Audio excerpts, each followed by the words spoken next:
Cool. So let's go ahead and get started. We are Team 1902, Exploding Bacon, obviously. We are a 4-H team out of Central Florida, around Orlando, UCF area, if any of you are familiar with that. And today we're going to give you guys a bit of a presentation about branding your team, leaving a big impression on the people that visit you and see you, and so they know who you are. So my name is Matt Winchester. I'm a senior. Helping me today is our lovely chairman's team, so if they want to introduce themselves real quick. My name is Sam Rosenblum. I am a senior with the team. I am Chandra Goodell, and I'm a senior on the team. And I'm Sarah Parker, and I'm a sophomore on the team. Great. All right, we'll go ahead and get started then. So the very basic thing about imagery and marketing is you need to have a very good impression about who you are to your community and to the people around you. Once you have this, you can spread it out to what we call the two prongs or the two branches for our first team. The first of which being within the first community. So like, do you do pins and market to judges and all these great things. And a really big one, and this is where a lot of what your team's name can build upon, is what you do in your first, or outside of the first community. So to your schools around you and the people that may not necessarily know what a robotics team is and how you can make an impression on them. So this is our mission statement. We're just here to inspire people who like science, obviously, and that's a lot of what FRC is all about, and we withhold that very well, very effectively. So the very first thing you might notice about our team is we are very flamboyant with these bright orange clothes and all these different things we wear. And so one thing you might want to start with as a basis for your team is picking just something ridiculous, like a ridiculous color. And I can see some of you guys out there very obviously have done this already and do it very well. But what you want to do is find something very unique. And the big thing for us is basically these baseball t-shirts we wear. They're kind of unique. And some other people do them, but we do these and we like them all very much. So what we did before was we just had all these different kind of shirts, and what you should do is try to find just one shirt. That way people know who you are immediately, and they're not like, oh wait, it's those guys, but wait, no, they're different. Are they two teams, or are they one? And if you have one shirt, then everyone will know who you are, and you'll be very iconic all throughout the competition. So one thing that is obviously very important for any first team is talking to judges, because we all love bright, shiny awards. So one thing our team does very well is we build what's called a judges packet. And I'm going to have these guys pass this around for you to see. But basically what's inside of it is a list of just things about our team. So be it the mechanical parts of the robot, or the programming, or the electrical, or whatever. In addition to that, you also want to emphasize your community outreach, and basically anything you do with your team, you can summarize in here and keep it in really quick tidbits. And if you want to make this thing really bright and vibrant and something that'll very, very much like. All right, cool. So, Chairman, do you want to talk to the World Judge packets? Okay. I think an important part about keeping center to your team, about being recognized to everyone, is being connected with your team and really being true about your team. I think if you have this image and you're really flamboyant about it, and you're okay with being who you are, then when you talk to the judges, you're going to come off more true, and you're going to come off with a more connected, maybe, tone. Maybe it'll help you.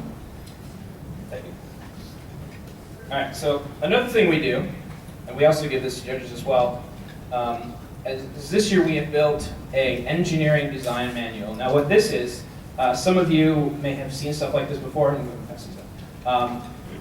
Basically, when you buy an appliance or product, they'll sometimes include like a guide basically about your robot. And what we did for the physical design of our robot was made a designer owner's manual. It's kind of pictured this little thing you see here. And inside of this, we have a list of all the features of our robot laid out very clearly, and basically brief summaries of how cool these things are, but in an understandable way. So you can give this to a judge and say, okay, well, on page 3, you'll see the design of our robot and all this CAD we did, and over on page 4, we talk about all the programming algorithms we have and all the cool reasons why you should like our robot.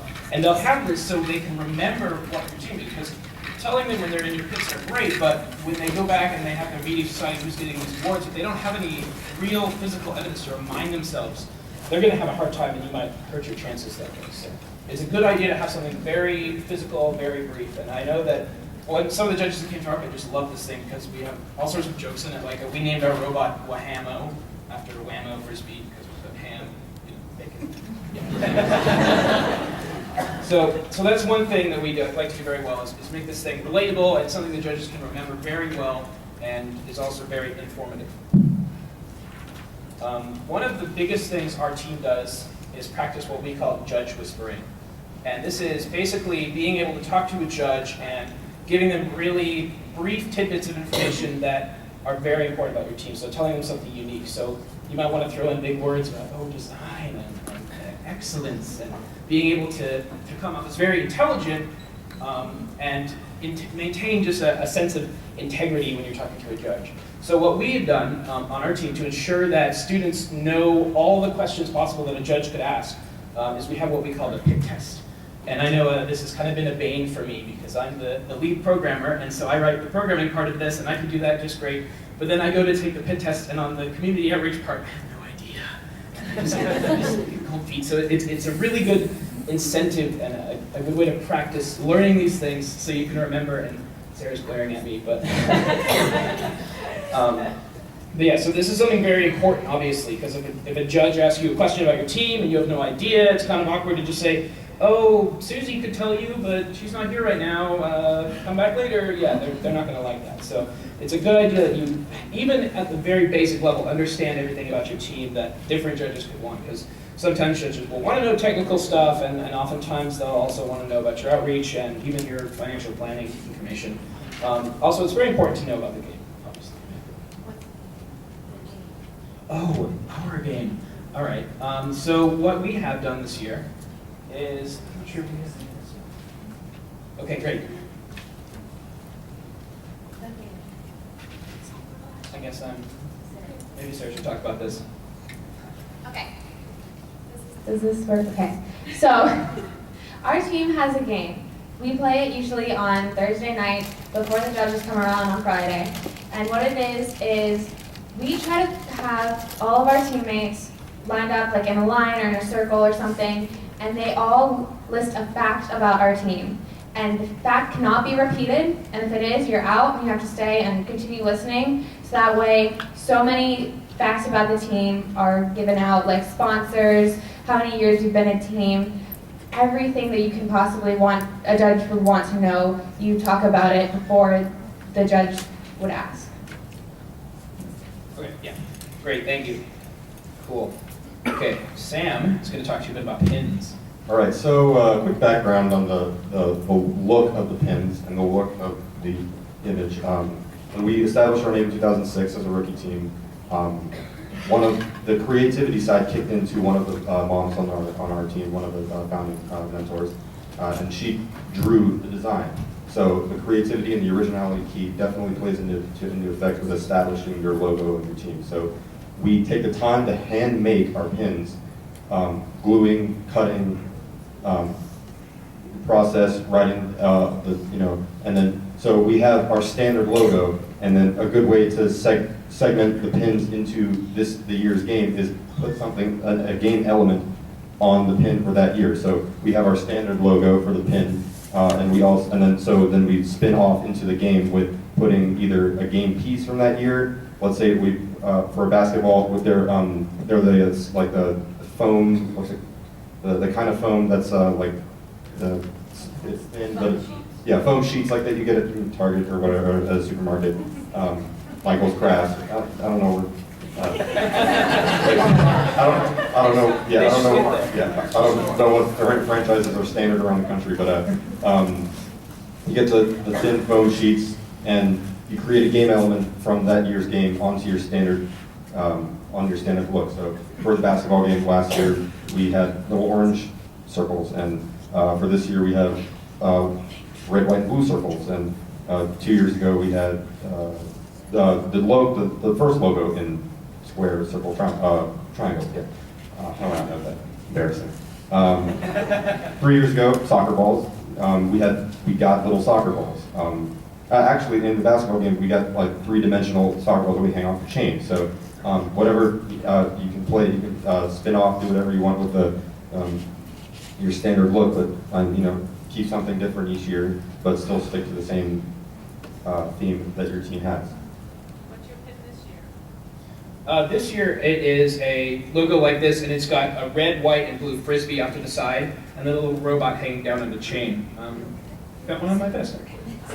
And should I say, like something like this, it may not be ideal for every team, but if you're just happy about who you are and you want to come up with a new idea, something that's individual to you, because pins for us is like an image for us, but every team has an identity. It's like an individual person. Not everybody's exactly the same, but we each have our own idea. So if you come up with something like this, have fun with it, be proud of it, and I think it comes off and it becomes more of an image that way.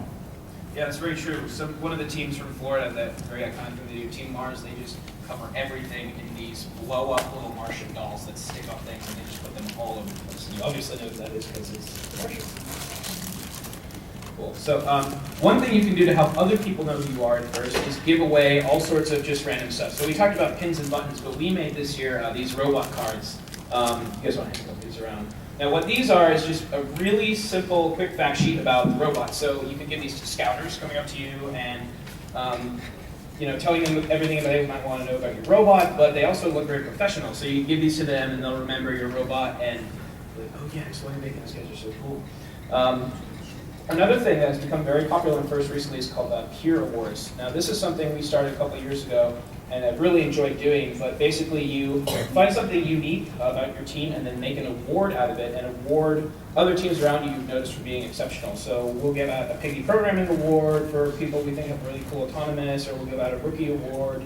Basically it's a really cheap way to make people recognize you and like you, because nobody hates getting awards, so if you come up to them like, oh man, you're so great, they're obviously going to remember who you are. So this is something we could really like to do. I'd like to touch base on the peer awards. We will keep our originality by elementing that year's game somehow into the peer awards, so you recognize, oh, we use this year, we use frisbees for our peer award. Pink, gotta be pink, or pig. But elementing the game piece into it, we'll say like, oh, we got it from this year, and also, of course, write the year. But besides that, taking it to the next level with using the game piece element definitely establishes a year-to-year basis of how your team looks and the enthusiasm that you give out to other teams with the peer awards. Thank you. Another thing you can do is find a unique way to represent yourself in the pit area, or just helping other teams. And one thing we've done is called Piggy Programming Power. So what we've done in the Orlando Regionals is basically let people know that if they ever need programming help, they can come find us, and usually we're wearing these more bright orange vests I have that say Piggy Programming Power on the back. You might not be able to see that, but basically if you can find a way to make your team unique in a very distinct role, so like if people need programming help, they can come find the Piggy programmers, and everything will work out great. Another thing you can do is do workshops and seminars, just like this one, but you could also take any sort of information. I know we've done workshops all over the place, so like Boy Scouts and middle schools and daycares and stuff like that. There's a lot of off-season events that go on. Sarah, I know you would love to talk about this.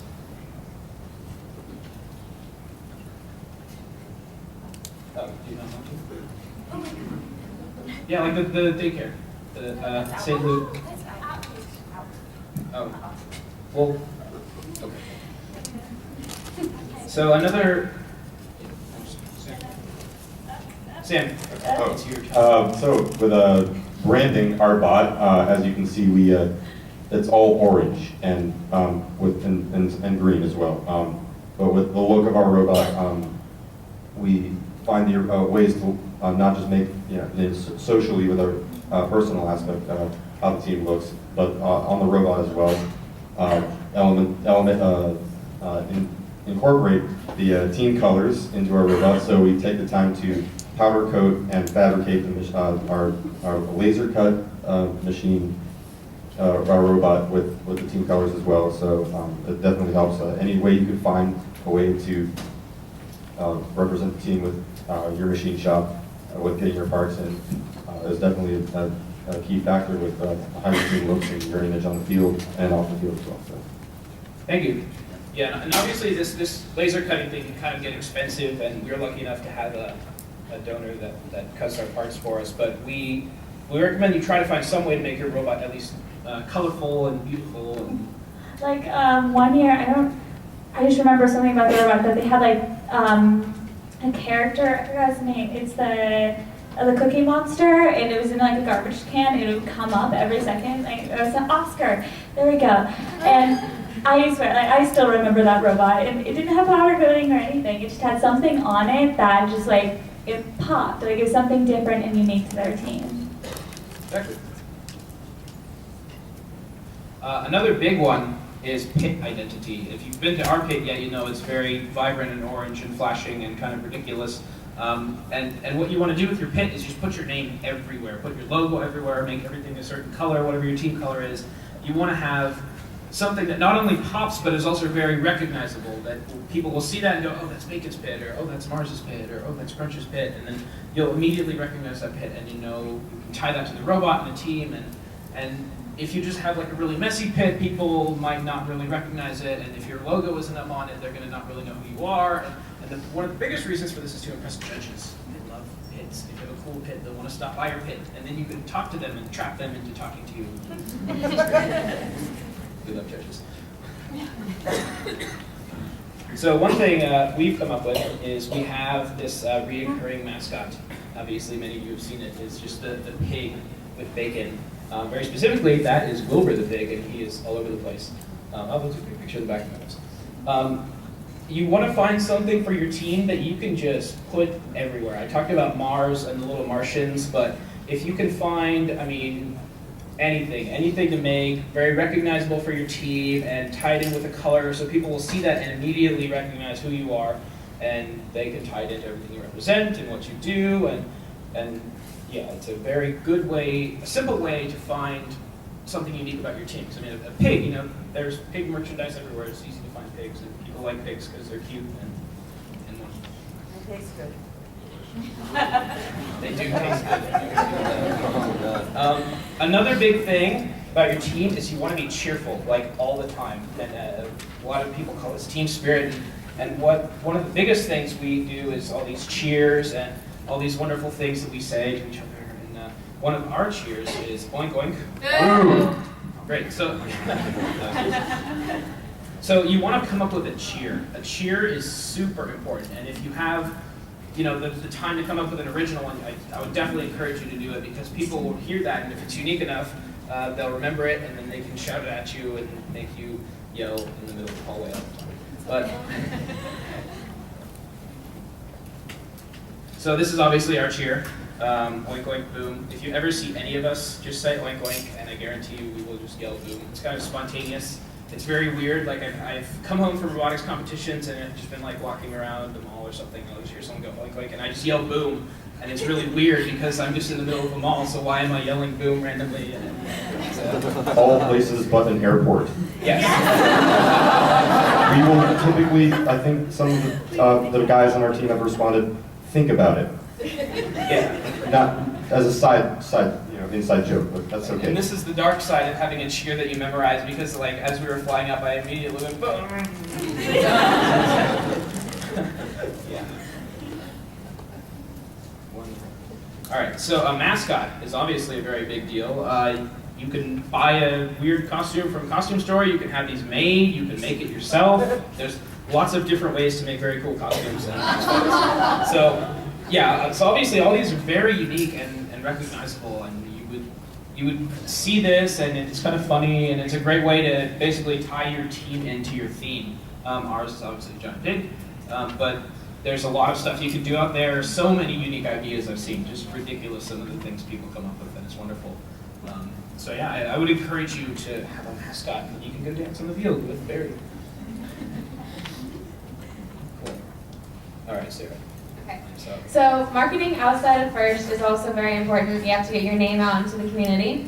Some of these ways you can do this is through lots and lots of demos. Things where you bring your robot along and they can see your robot and see all your branding on your robot. You can bring it to places like libraries, science centers, places where you can reach out to everybody, all facets of the community. Also the local media. That's also very important because it reaches people who you may not find like at the library. So it gets those people who don't like to read. You also want to market to your sponsors. They're technically outside of FRC.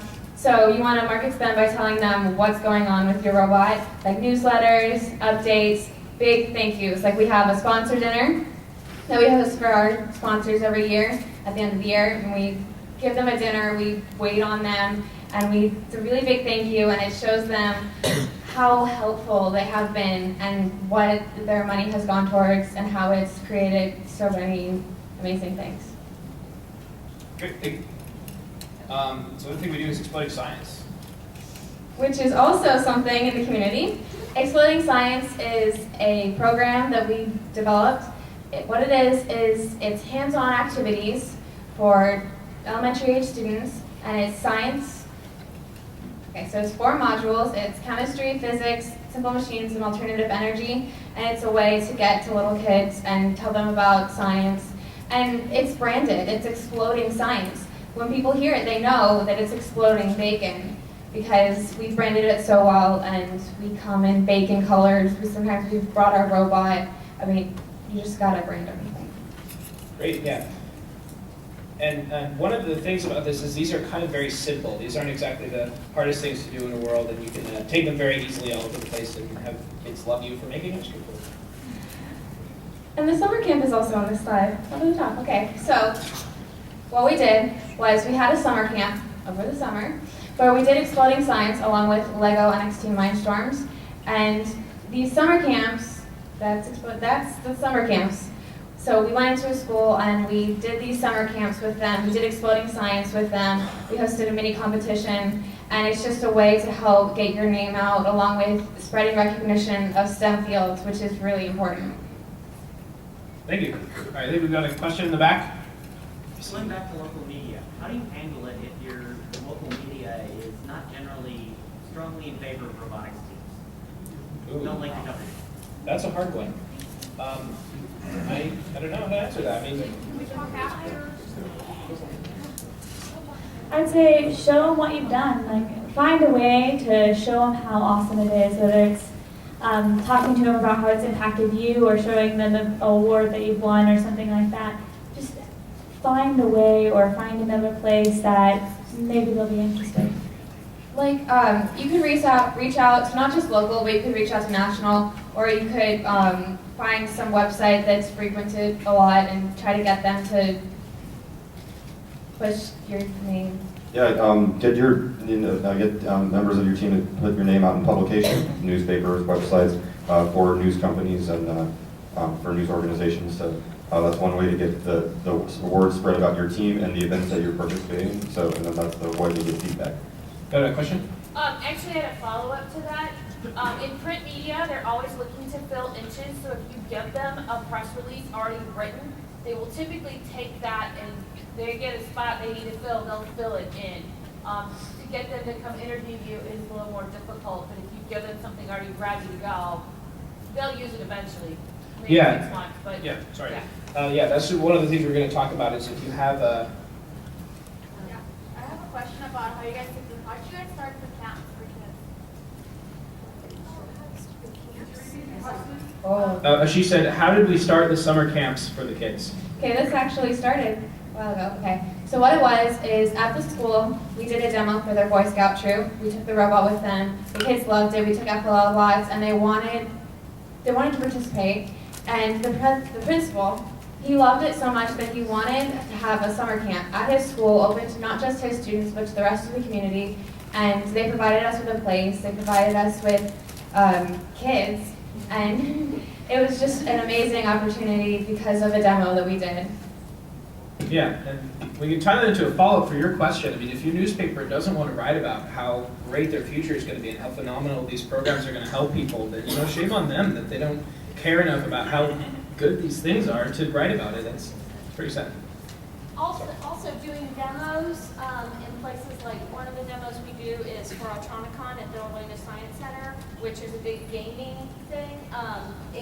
Their media already come there, so if you're doing demos at events, local events, the media is already there.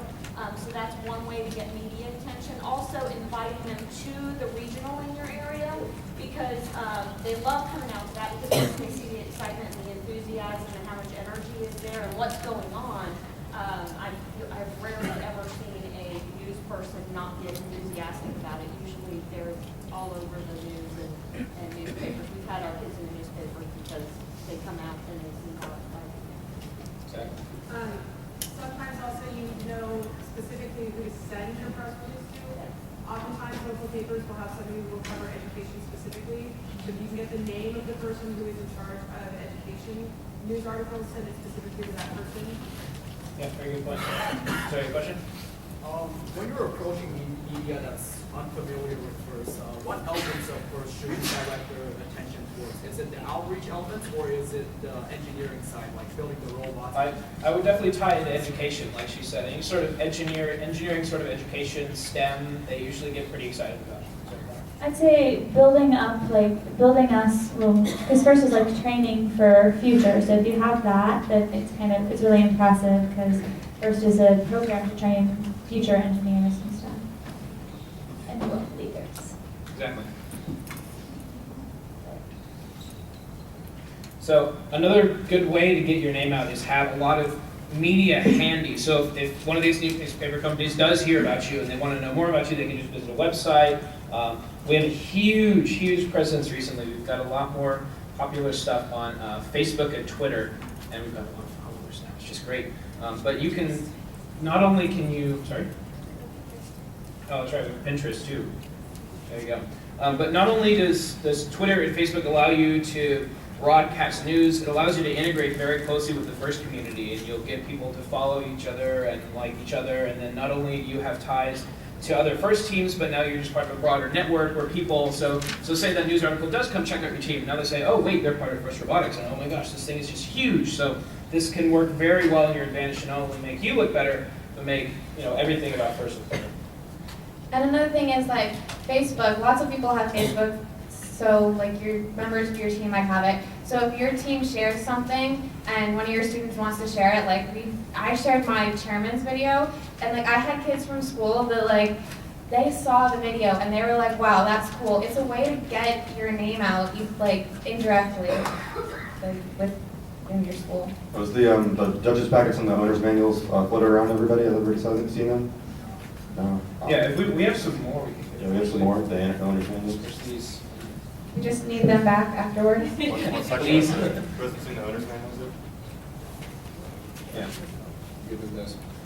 All right, so social media in general, hugely important. Even if you start with a very small presence, that can grow to just be very profound, very good way to not only reach out to your sponsors and the people that look at you, but the FRC community in general. So just like we said, we host a sponsored dinner, and we'll invite all sorts of cool people, and we had over here our press release that we would give to basically anybody that might be interested in this sort of thing. Sorry, go ahead. What kind of place do you sponsor dinner? We do our sponsor dinner at our local 4-H, because we're a 4-H team, so we don't have a school to do it at, we don't have a cafeteria. So we use the 4-H center, and we use their like big room, and we use it, and we put tables in, and we bring in food. Yeah, so we're lucky enough to have the facilities available for us to use. We schedule it, years in advance. But I would just say, try to go through your school, or do not try to do a school, just go through whatever organization you can. Sorry. At our school, we do something like this. What we do is we tag on to our school council meetings. So school's open late anyways, which means we don't have to pay for rentals. There you go. Yeah, this was us on one of the local news shows. Because of PatronaCon, because of an event that we went to, they wanted us there. So that ties into places that the media is already at and interested in. Yeah, no, a lot of this can seem pretty daunting. Like, you can't just go out and run out of summer camp without a lot of planning, but realize that summer camp came through us just taking robots to Boy Scouts and offering, knowledge to them. So if you can start small, start with something easy that you can manage and tackle really well, and then just work your way up from there, and you can be very successful in these sort of things. All right, so we have a marketing packet. I'm not sure. It's in the marketing. Oh, in the judges packet, of course. So one of the things we do to get sponsors, we like to call these cold calls.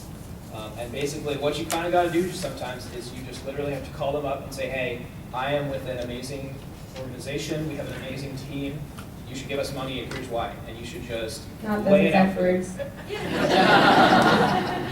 I may or may not have had much success with this. Very nonchalant summary. Yeah.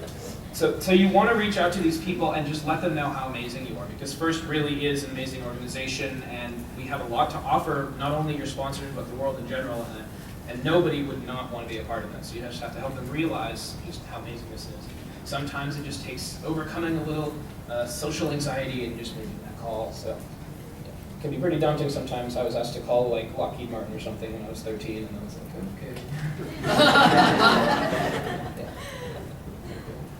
okay. So one thing we do to recognize our sponsors is we lay out basically how amazing they can be to us based on how much money they give us, and not only does this give them more recognition like on the robot and on our shirts and logos and stuff, but it's a good way to draw them in and let other people know potentially who they could go out for sponsorship for. It's kind of an incentive, like if a big company wants their name on their our robot, they kind of have to donate more than $100. Yeah. Go ahead. We'll go with the gentleman in the back. How do you treat your fiscal year process? Let's say a company decides to enter as a sponsor during the middle of your year. How do you advertise them for an entire year after that, or do you advertise them until the end of the season? Well, we do a good job of keeping our sponsors, so because we have close ties with them. So most of the time we don't have to worry about that. Like we've had a lot of our sponsors for years, and we can continue to have them. But it all depends on how you would do it. Like,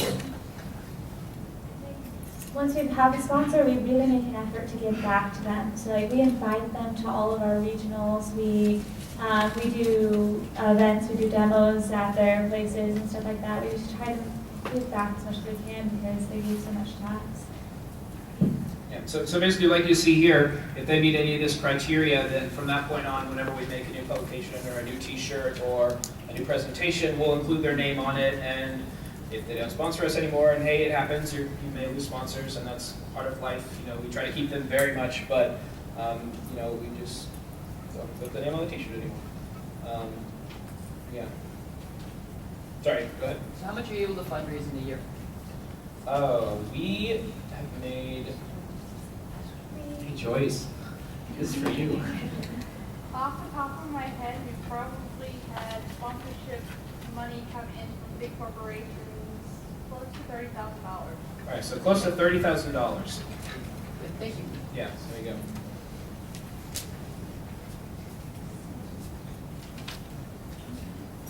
Go ahead.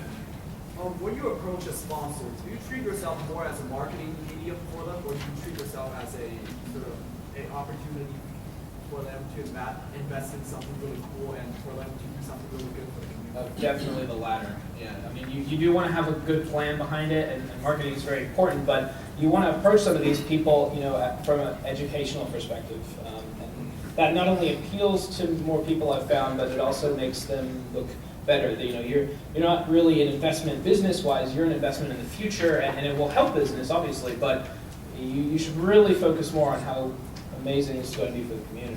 And once businesses find out, like they're engineering businesses, and they find out what FRC is for like the first time, we are amazing. I was gonna say, go to like young ambassadors in Central Florida, and it's not just us trying to like suck up to the companies. The companies are trying to suck up to us to come to their companies and work there. Because FRC does an amazing job at training us for the future, for businesses. So I think once you tell them that, and you tell them in a kind way, in a truthful way of what FRC really is, that they'll want to sponsor us. Great, thank you. One thing we try to do is make it very easy for donations to come to us. Oh, we have another question. Because of all your media releases and things, how big is your team grown? Sorry, go ahead. Okay, well, our team started out as like a couple of mentors and students building in a garage. Since then, we have grown to about 30 or close to 40 members, lots and lots of mentors, college mentors, building out of places like Lockheed Martin and places where professionals are. We've grown a lot. So it has definitely helped. Sorry, go ahead. How do you get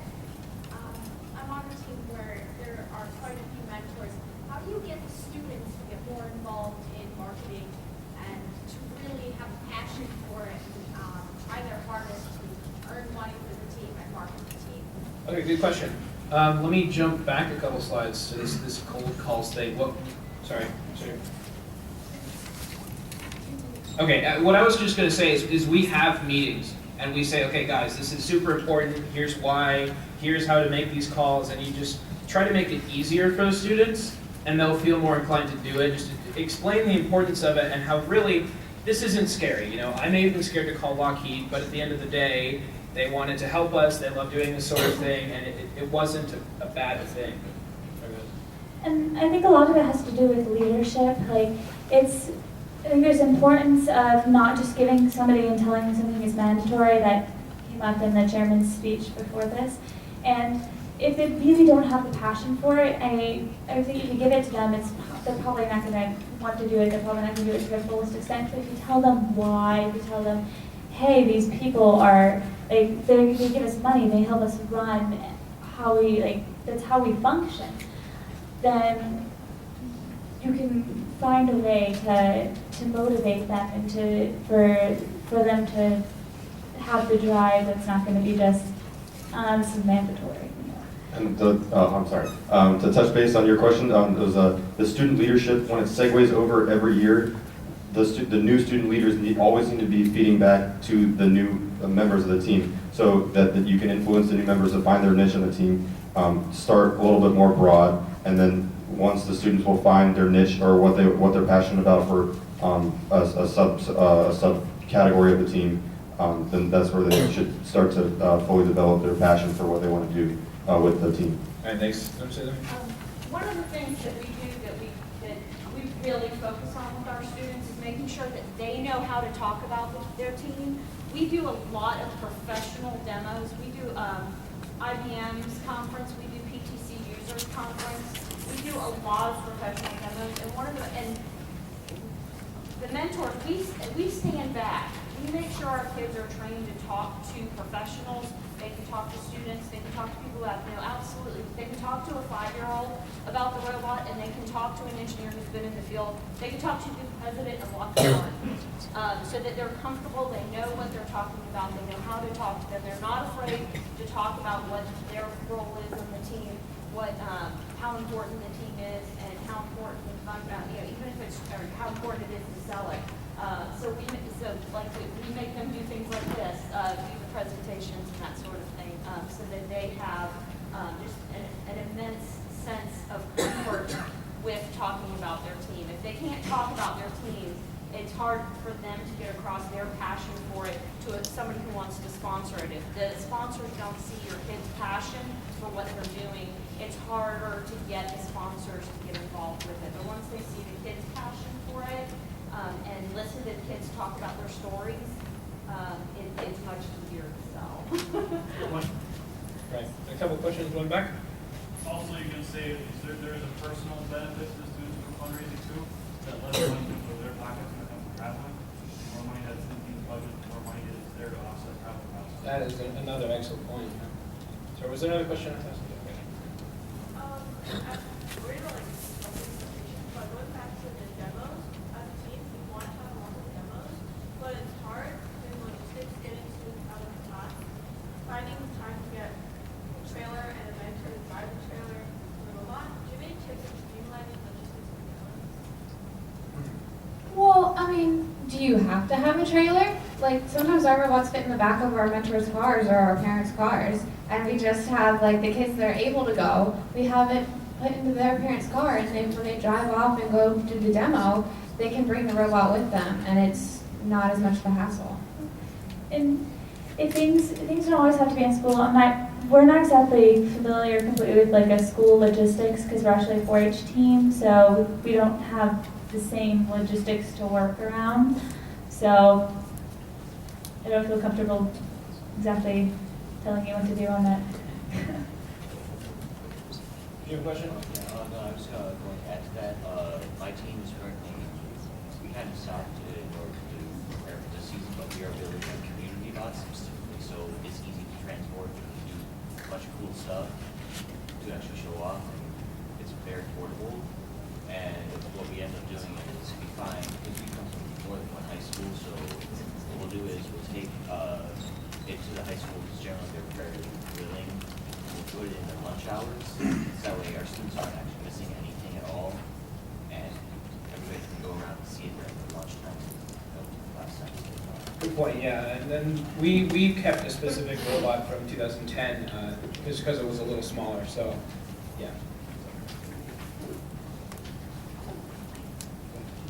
And, okay, this is cool. Okay, so we reviewed Chairman's things before, and I've heard of a lot of people that take their old robots and make them into t-shirt cannons, yes. And it's really cool because they can take them to their school games and like shoot them, and people feel involved with that, and I think it's really cool that you're doing that. They've also taken them to regular games, like big ones, I don't know what to call them.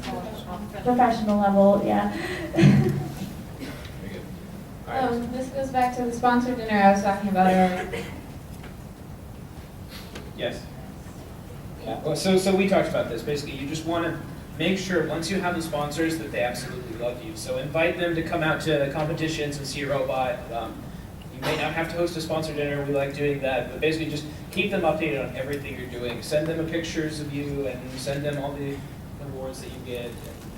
And give back to them, like volunteer at their events that they volunteer at, help them out however you can so that you can keep them. And that way you'll reach more people and you'll actually end up getting more demos that way too, or more professional mentors and stuff like that. All right, so I'm going to talk for a little bit about recruiting.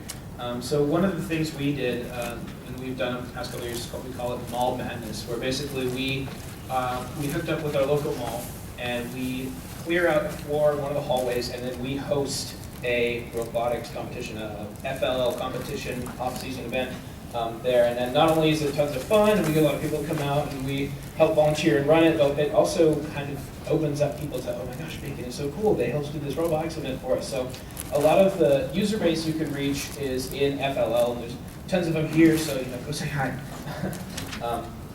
And you get a lot of new teams that way. We've run, I think, 5 FLL teams now. Yeah, 1 is junior FLL, but yeah. 5. Oh, 5 and 1 junior. Okay, there you go. They all have bacon in their name. They do. So we talked about, we go to our conferences sometimes. We have visited very many schools with our exploiting science demos, and they love that.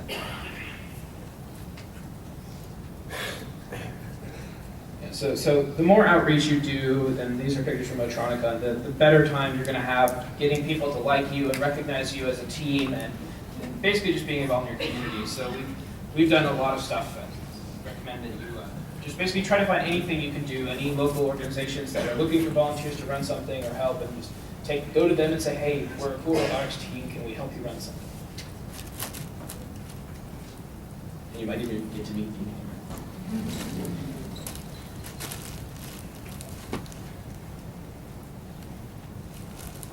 Oops.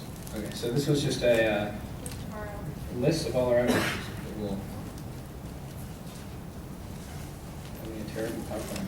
Oh, great.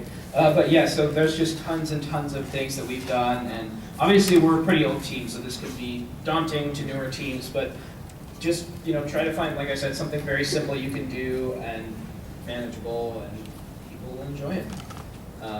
Be very flamboyant, obviously, use those cheers. Because, you are a great team, obviously, and that's why you're learning this, so you can be a better team, and all right, does anybody have any final questions? I don't think we have much time, but. I noticed you had a Wally premiere. What was that all about? I was on the team at that point, but I wasn't there. I think we took a robot there and did stuff. It was like a Wally premiere at a movie theater, and we brought our robot and we did a demo right there as people were going to watch Wally, which was all about a robot. We're a 4-H team also, and our community around us is really permeated with a lot of other FIRST teams.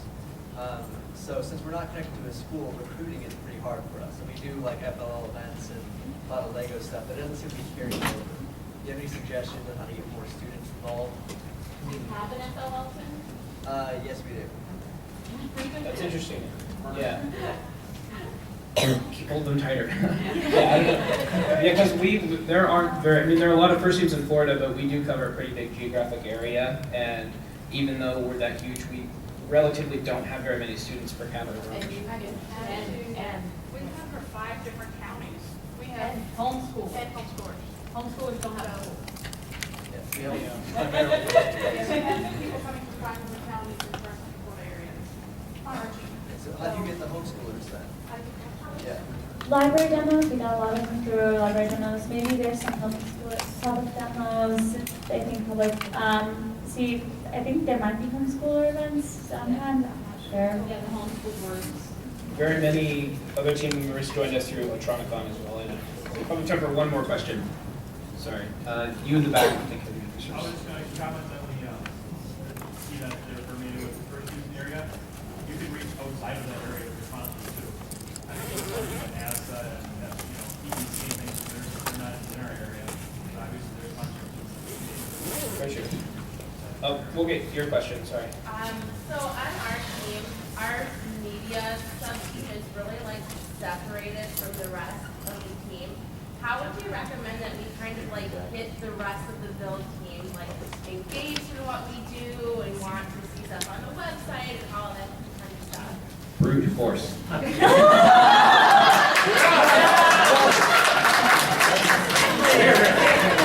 like that. Honestly, yeah. Sorry, we have to get clear for the next group. We can answer lots of questions in the hall. We'll be here around to answer questions. I would say, Thank you very much.